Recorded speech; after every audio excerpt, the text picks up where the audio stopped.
लीजिए सुनिए। आचार्य चतुर्सेन शास्त्री के लिखे उपन्यास गोली के 45वें भाग मात्र सुख को मेरी यानी समीर गोस्वामी की आवाज में। प्रसव सही सलामत हो गया। यद्यपि मैं अत्यंत कमजोर थी और मुझे अभी ज्वरांश भी था, तथापि मेरा बच्चा अत्यंत स्वस्थ था, मानो वो चांद का टुकड़ा था। इस बार जो लेडी डॉक्टर बंबई से आई थी वो बड़ी सुयोग्य गुजराती महिला थी। अभी अभी कोई बड़ी भारी डिग्री लेकर अमेरिका से आई थी। बहुत कम आयु थी, कुमारी थी। अमेरिकी समाज और शिष्टाचार का उस पर पूरा प्रभाव था। सुंदरी वो मुझसे भी अधिक थी। मेरी तो तब उतरती जोत थी। मैं तो उसकी प्रिय मूर्ति को ठगी सी देखती रह जाती थी। मेरी सारी दुख गाथा सुनकर उसे मुझसे प्यार और सहानुभूति भी हो गई थी। अब हम गहरे मित्र थे। बहुधा मैं उसे अपने यहां आग्रहपूर्वक शाम की चाय पिलाती थी। नर्सें भी दोनों बहुत भली थीं। नर्सें एंग्लो इंडियन थीं। एक तो खूब मोटी अधेड़ औरत थी, टूटी फूटी हिंदी बोल लेती थी, मजेदार औरत थी। ऐसी ऐसी नकलें करती और लतीफे सुनाती थी कि हंसते हंसते पेट में बल पड़ जाते थे। दूसरी नर्स कम उम्र की थी, पर अपने काम में चौकस थी। उसका सेवा भाव मर्म को छू गया था। वो श्रद्धा और प्रेम से सेवा करती थी। अब मेरे चारों ओर प्रेम, मित्रता और आनंद का वातावरण था। मोटी नर्स को राजा रजवाड़ों के, खवासों के, सौतों के झगड़े बखेड़े सुनने का बड़ा चाव था। जब उसे मालूम हुआ कि मैं रानी महारानी नहीं, गोली हूं, और मेरे जीवन की विचित्रताएं ज्यों ज्यों उस पर प्रकट होने लगीं, त्यों त्यों वो मुझे खिलौना समझकर खोद खोद कर मेरा जीवन वृत्त पूछने लगी। ये सब प्रबंध बड़े साहब ने स्वयं किया था। ये बराबर की कोठी में अभी तक उपस्थित थे तथा मेरे साथ दिलचस्पी रखते थे। 2 बार तो वो सपत्नीक मुझे देखने आ चुके थे और फल फूल के उपहार तो बहुधा भेजते ही रहते थे। मेरे प्रति जैसे उनकी ममता जाग उठी थी।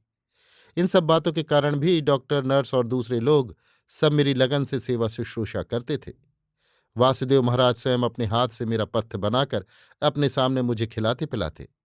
जब तक मैं खाती पीती रहती, अपनी हकलाहट भरी बातों से वो मुझे खिलाते खिलाते हंसाते रहते थे। दिन बीतते चले गए और मेरा बच्चा अब 1 महीने का हो गया। मेरा स्वास्थ्य अब बहुत कुछ सुधर गया था, पर कमजोरी तो अभी थी ही। इससे डॉक्टर रॉबर्ट ने ये निश्चय किया कि अभी और 2 मास तक मुझे यहीं रहना चाहिए। मुझे इसमें कुछ उज्र न था। मनोरम दृश्य, सुखद वातावरण, स्वास्थ्यप्रद जलवायु, आनंदमयी मित्रमंडली। और अब मुझे क्या चाहिए था? वो माली अब मेरा भारी मित्र बन गया था। दोनों समय फूलों के गुलदस्ते, हार चोटी और न जाने वो क्या क्या ले आता था। घंटों बैठकर मैं उससे बातें करती और चलती बार उसे कुछ न कुछ अवश्य देती थी। उसके बेटे की बहू कभी कभी आकर मेरे पैरों के तलुओं में तेल मल जाती थी। बड़ी लजीली और स्वस्थ बहू थी। एकदम सुरमई रंग और खूब भरा शरीर, 25 वर्ष की आयु, बड़ी बड़ी आंखें, चांदी के भारी भारी गहने। उसे मैंने अपना एक सोने का जड़ाऊ गहना दे दिया था। वो पहले मुझे सरकार कहकर पुकारती थी। सभी मुझे यही संबोधन करते थे। केवल वासुदेव महाराज चंपाकली कहते और डॉक्टर रॉबर्ट माई चाइल्ड कहते थे। नई डॉक्टरनी ने भी सरकार कहना आरंभ किया था, पर मैंने उन्हें अपना सारा जीवन खोलकर बता दिया। अब उन्होंने मेरा एकदम नया नामकरण कर डाला। किसुन का शुद्ध उच्चारण लगाकर वो मुझे श्रीमती कृष्ण कहने लगी। बालक के पिता का नाम, जो अब तक किसुन दारोगा लिखा जाता था, यह डॉक्टरनी के कहने से मिस्टर कृष्ण सिंह लिखा गया।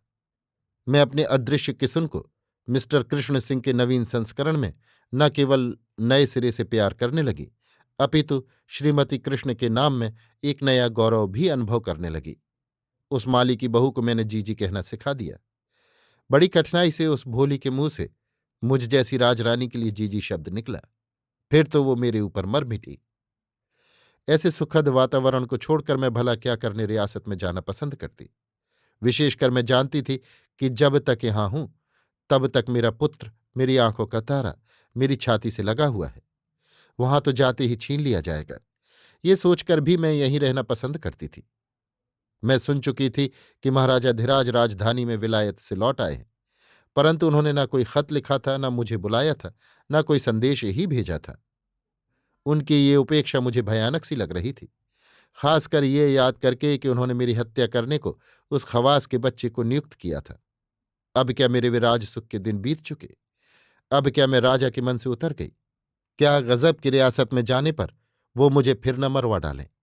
अब तो मैं फूंक फूंक कर पांव रख रही थी, पर मुझे सबसे अधिक अपनी किसुन का अभाव खटक रहा था। मैं चाह रही थी कि केवल किसुन यहां आ जाए, तो मैं अब जीवन भर कभी रियासत में जाऊं ही नहीं। पर मुझे न किसुन का कोई समाचार मिला था, न केसर का और न अपने बच्चों का। इन सब बातों के लिए मैं कभी कभी बहुत ही व्याकुल हो उठती थी। इसी समय कर्नल रॉबर्ट ने मुझे सूचना दी कि उन्हें रियासत से बुलावा आया है, और उन्हें यह भी आदेश हुआ कि वो मुझे भी साथ लेते आएं। परंतु इसके साथ ही उन्होंने अपने मन की बात भी कह दी। उन्होंने कहा, मेरी बच्ची, तुझे अभी वहां नहीं जाना चाहिए। प्रथम तो अभी तेरा स्वास्थ्य पूरे तौर से ठीक नहीं हुआ। दूसरे, वहां का वातावरण कैसा है, हिज हाइनेस की मनोवृत्ति कैसी है, ये मैं पहले जाकर जांच करना चाहता हूं। तीसरे, तेरे लिए यहां सब भांति का आराम है, इसलिए तू अभी 3 महीने यहीं रह। मैं एजीजी से कहकर इसका प्रबंध करा दूंगा। मुझे इस बूढ़े अंग्रेज की बात भा गई। मैंने कहा, आप मेरे पिता तुल्य हैं। मेरे भले के लिए आप जो ठीक समझें वही करें, परंतु आप भी यहीं रहें तो उत्तम है। पर डॉक्टर रॉबर्ट ने बताया कि यह संभव नहीं है। अंततः ये तय पाया कि जब तक मैं यहां हूं, वो लेडी डॉक्टर और नर्स यहीं रहेंगी, भले ही इनका खर्चा मुझे पॉकेट से ही देना पड़े। वासुदेव महाराज भी मेरे पास ही रहेंगे, ये भी तय हुआ। डॉक्टर रॉबर्ट ने ऐसा प्रबंध करा दिया, और चलते चलते वो कह गए, जब कभी कठिनाई हो बड़े साहब से कहना। वो चले गए, और अब मैं स्वच्छंदतापूर्वक अपने बेटे को छाती से लगाकर निर्द्वंद्व माता का सुख भोग करने लगी, अपने जीवन में पहली ही बार। यद्यपि ये मेरी 5वीं संतान थी, और अब मैं अधेड़ आयु की स्त्री थी। अभी आप सुन रहे थे आचार्य चतुर्सेन शास्त्री के लिखे उपन्यास गोली के 45वें भाग मातृ सुख को, मेरी यानी समीर गोस्वामी की आवाज में।